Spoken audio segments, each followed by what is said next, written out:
So today I will be talking about oxidation numbers. Oxidation numbers are hypothetical numbers that are assigned to atoms or ions. To calculate oxidation numbers, we first need to know a few rules. And the first thing to note is that elemental atoms or molecules have oxidation numbers that are equal to 0. So to calculate the oxidation number of oxygen, which is O2, this is an elemental molecule, we would say that the oxidation number is equal to 0. The next example we have is sulfur here.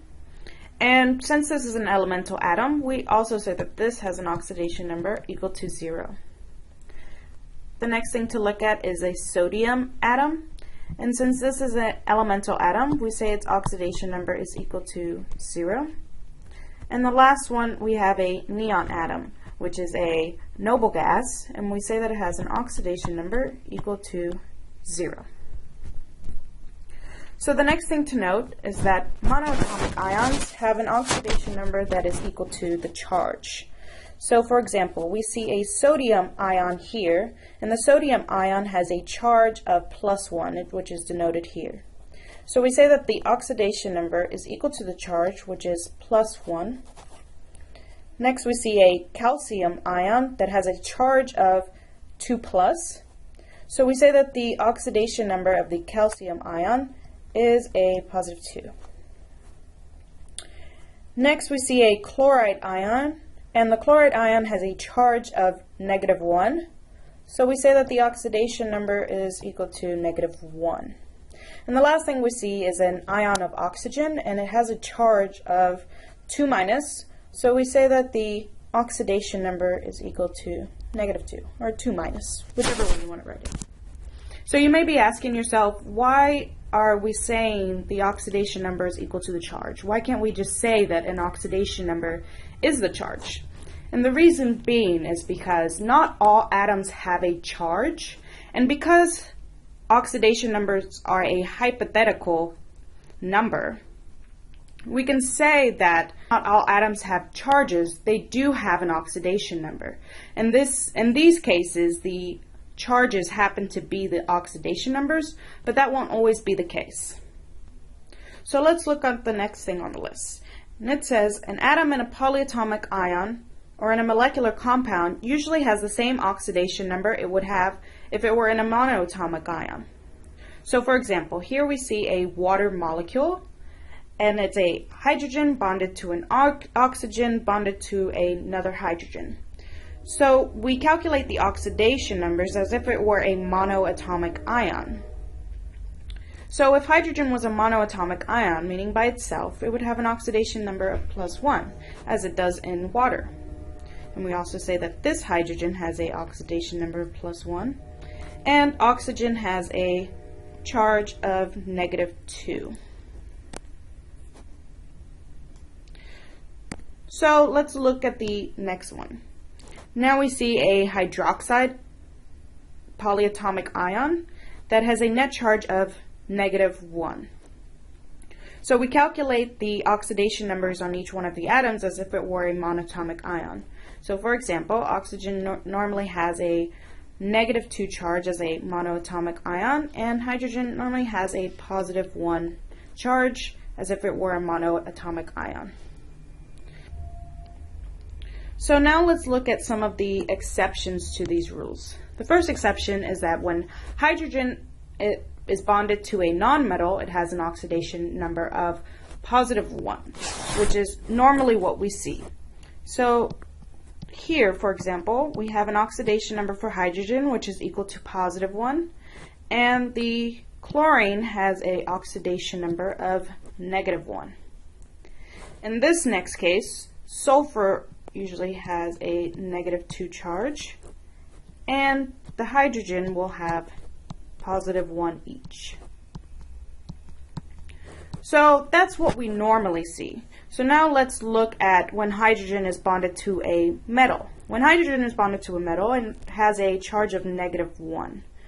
So here we see that hydrogen is bonded to a metal, which is calcium. So here hydrogen will have an oxidation number equal to -1, And this hydrogen will have an oxidation number equal to -1. And this calcium here will have an oxidation number equal to +2. And we see that +2 plus a -1 plus another -1 will be equal to 0, which is the net charge of this molecule. The next we see is sodium bonded to a hydrogen, which is, sodium is another metal, so we say that the oxidation number on hydrogen is equal to -1, and the oxidation number on sodium is equal to a +1. So now let's look at oxygen. Oxygen normally has an oxidation number that is equal to -2. And some exceptions is when we have what's called a peroxide. This right here is called hydrogen peroxide, and it is a hydrogen singly bonded to an oxygen, bonded to another oxygen, bonded to a hydrogen. So in this case, the hydrogens will have each a +1 charge here and here. And the oxygens, both oxygens, will have a -1, which is not normally what we see. We usually see oxygen as a -2, but in the peroxide case shown here, oxygen has an oxidation number of -1. Another example is the O2 ion. And the O2 ion has a net charge of -2. So each individual oxygen has a -1 oxidation number. So let's look at the perchlorate polyatomic ion. And this polyatomic ion has a net charge of -1. So we know that all of the oxidation numbers have to be equal to -1. So let's look at oxygen first. So we have 4 of them, and each one of them have a -2 charge. So this is equal to -8. So to calculate the oxidation number on chlorine, we say that -8 plus some number x, which is the oxidation number of chlorine, has to be equal to -1. And that is because the net charge of this polyatomic ion is -1. So we know that -8 plus the oxidation number of chlorine has to be equal to the net charge of this polyatomic ion, which is -1. So if we calculate x, it will tell us that x is equal to +7, which is the oxidation number of chlorine in the perchlorate polyatomic ion.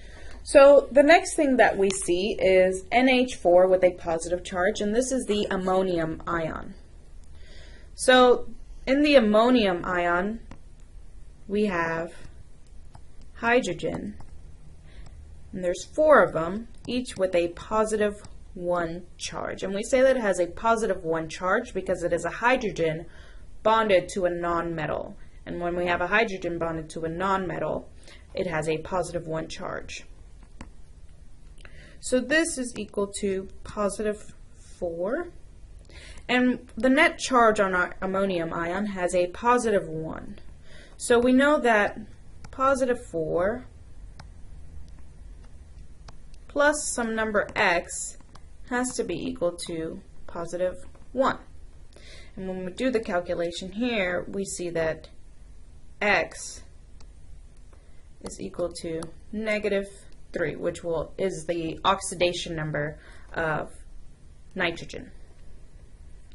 So all I'm doing is substituting x for an unknown oxidation numbers of an atom in whatever we're looking at, whichever ion we're looking at.